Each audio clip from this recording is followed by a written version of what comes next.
नमस्कार शेतकरी मित्रांनो, तुमच्या सगळ्यांचं स्वागत आहे गव्हर्नमेंट अपडेट या यूट्यूब चॅनलवर। आणि शेतकरी मित्रांनो, तुमच्यासाठी एक अतिशय आनंदाची बातमी समोर आलेली आहे। केंद्र सरकारने आणि राज्य सरकारने एक निधी तुमच्यासाठी मंजूर केलेला आहे। तो निधी एकूण 1837 कोटी रुपयांचा निधी आहे आणि त्या निधीचे पैसे तुमच्या खात्यामध्ये कधी जमा होणार आहेत याची तारीखसुद्धा जाहीर झालेली आहे। हीच संपूर्ण माहिती आपण व्हिडिओच्या माध्यमातून जाणून घेणार आहोत, त्यामुळे व्हिडिओ पूर्ण बघा आणि गव्हर्नमेंट अपडेट या यूट्यूब चॅनलला तुम्ही अजून पण सबस्क्राईब केले नसेल तर लवकरात लवकर सबस्क्राईब करून घ्या। तर चला जास्त वेळ न घेता ही संपूर्ण माहिती जाणून घेऊयात। शेतकरी मित्रांनो, राज्याच्या नमो शेतकरी महासन्मान योजनेचा चौथा आणि पाचवा हप्ता 2 सप्टेंबर रोजी जिल्ह्यातील 4,59,317 शेतकऱ्यांना मिळणार आहे। या योजनेअंतर्गत शेतकऱ्यांना प्रति हप्ता 4,000 रुपये मिळत आहेत। सध्या या योजनेत गौरी गणपती सणासाठी जिल्ह्यातील शेतकऱ्यांना एकूण 1,837 कोटी 27 लाख रुपये मिळण्याची शक्यता आहे। कृषी विभागातील सूत्रांनी दिलेल्या माहितीनुसार जिल्ह्यात नमो शेतकरी महासन्मान योजनेचे 4,59,317 लाभार्थी आहेत। या लाभार्थ्यांना 2 सप्टेंबरपर्यंत चौथा आणि पाचवा हप्ता देण्यासाठी शासनाने तयारी देखील केली आहे। चौथा आणि पाचवा हप्ता मिळून शेतकऱ्यांना प्रति हप्ता 4,000 रुपये मिळणार आहे। याप्रमाणे 4,59,317 लाभार्थ्यांना 1,837 कोटी 27 लाख रुपये मिळणार आहेत। मित्रांनो, PM किसान योजनेच्या धर्तीवर राज्य शासनाने नमो शेतकरी महासन्मान योजना सुरू केली आहे। या योजनेअंतर्गत शेतकऱ्यांना प्रति हप्ता 4,000 रुपये दिले जातात।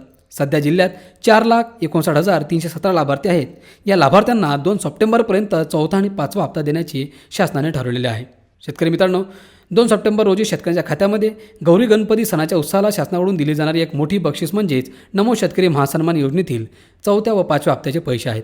या योजनेतून जिल्ह्यातील 4,59,317 शेतकऱ्यांना 1,837 कोटी 27 लाख रुपये मिळणार आहेत। जिल्ह्यातील शेतकऱ्यांसाठी ही खूपच मोठी आनंदाची बातमी आहे। गौरी गणपती सणावरील खर्चाचाही पैसा आता शेतकऱ्यांना उपलब्ध होणार आहे। दरम्यान केंद्र शासनाच्या वतीने नमो शेतकरी महासन्मान योजनेतील वंचित 1,691 शेतकऱ्यांच्या मोबाईल क्रमांकाची दुरुस्ती करण्याचे आदेश देखील दिलेले आहेत। 9 ऑगस्ट 2024 रोजीच्या दूरदृश्य प्रणालीद्वारे PM किसानचा लाभ न मिळालेल्या या शेतकऱ्यांना 31 ऑगस्ट 2024 पूर्वी मोबाईल लिंक करणे किंवा दुरुस्त करण्याचे आदेश देण्यात आलेले आहेत। या अपडेटमुळे नमो शेतकरी महासन्मान योजनेचे लाभही या शेतकऱ्यांना मिळणार आहे। शेतकरी मित्रांनो, नमो शेतकरी महासन्मान योजनेचा चौथा आणि पाचवा हप्ता मिळवण्यासाठी शेतकऱ्यांचे मोबाईल क्रमांक अपडेट करणे आवश्यक आहे। काही शेतकऱ्यांनी मोबाईल क्रमांक नातेवाईकांचे किंवा मित्रांनी दिले आहेत, तर काहींनी मोबाईल क्रमांक बदललेले आहेत। यामुळे या शेतकऱ्यांना नमो शेतकरी महासन्मान योजनेचा लाभ मिळत नाही, त्यामुळे मोबाईल क्रमांक लिंक करण्याचे काम सुरू केलेले आहे। तर मित्रांनो, ही सगळी प्रोसेस तुम्हाला करायची आहे जेणेकरून तुम्हाला या PM किसान तसेच नमो शेतकरी योजनेचे पैसे तुमच्या खात्यामध्ये येणाऱ्या 2 सप्टेंबरला जमा केल्या जातील आणि तुम्हाला याच्यापासून एक मोठा आर्थिक दिलासासुद्धा मिळेल। मित्रांनो, अपेक्षा करतो आजची माहिती तुम्हाला आवडली असेल तर हा व्हिडिओ तुम्ही आपल्या शेतकरी मित्रांना शेअर करा, व्हिडिओला एक लाईक करा, चॅनलला सबस्क्राईब करा आणि आपल्या चॅनलला इतर मित्रांनासुद्धा शेअर करायला आणि सबस्क्राईब करायला नक्की सांगा। तर आजच्या व्हिडिओमध्ये इथेच थांबतो, परत भेटूयात पुढच्या व्हिडिओमध्ये अशीच महत्त्वपूर्ण माहिती घेऊन। धन्यवाद।